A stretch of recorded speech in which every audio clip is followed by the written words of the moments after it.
కోటి జాబ్స్, శతకోటి ప్రాబ్లమ్స్. పూర్తి వివరాలకు చదవండి రేపటి సాక్షి హైదరాబాద్ ఎడిషన్.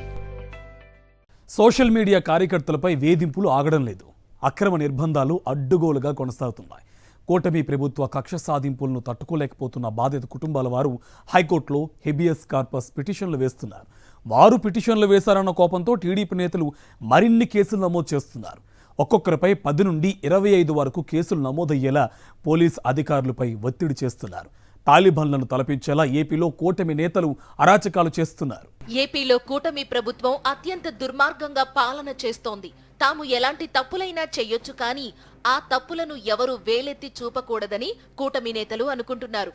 ఎవరైనా ప్రభుత్వాన్ని ప్రశ్నిస్తూ సోషల్ మీడియాలో పోస్టు పెడితే చాలు, అమాంతం ఖాకీలు ఆగ మేఘాల మీద అక్కడ వాలిపోతున్నారు. పాలకులకు కోపం తెప్పించిన వారిని కారు చీకట్లో కిడ్నాప్లు చేసి పట్టుకుపోతున్నారు.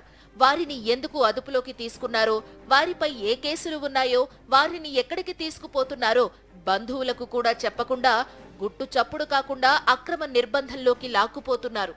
రోజుల తరబడి వారిని అరెస్టు చేసినట్లు చూపించకుండా పోలీస్ స్టేషన్లు తిప్పుతూ చిత్రహింసలకు గురి చేస్తున్నారు. తమ వారి ఆచూకీ కోసం బంధువులు వస్తే తమకేమీ తెలీదంటున్నారు. దీంతో బంధువులు న్యాయస్థానాలను ఆశ్రయించక తప్పడం లేదు. ఎప్పుడో 2018లో పెట్టిన పోస్టులపై ఇప్పుడు వేధించుకు తింటున్నారు. కూటమి నేతలను నిలదీస్తూ శ్రీకాకుళంలో ఒకరు పోస్టు పెడితే రాయలసీమలో కూటమి కార్యకర్తల చేత పిటిషన్ వేయించి మా మనోభావాలు దెబ్బతిన్నాయని కేసులు పెట్టిస్తున్నారు.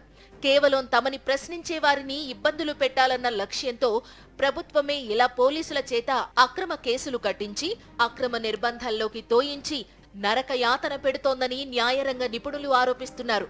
ఇది ఎంతమాత్రం మంచి పద్ధతి కాదని పోలీసులకు హితవు పలుకుతున్నారు. హెబియస్ కార్పస్ పిటిషన్ వేసిన వారిపై పోలీసులు కక్ష గట్టేస్తున్నారు.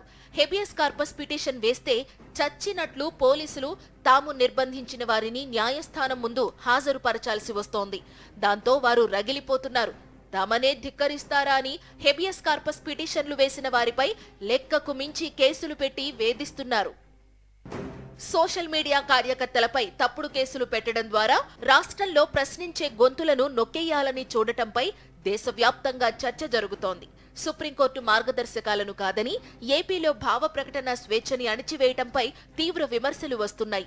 ఎమర్జెన్సీ రోజులను తలపిస్తూ కొనసాగిస్తున్న ఈ దమనకాండకు ఇకనైనా స్వస్తి పలకాలని, లేకపోతే ప్రజాగ్రహం చూడక తప్పదని ప్రజా సంఘాలు హెచ్చరిస్తున్నాయి.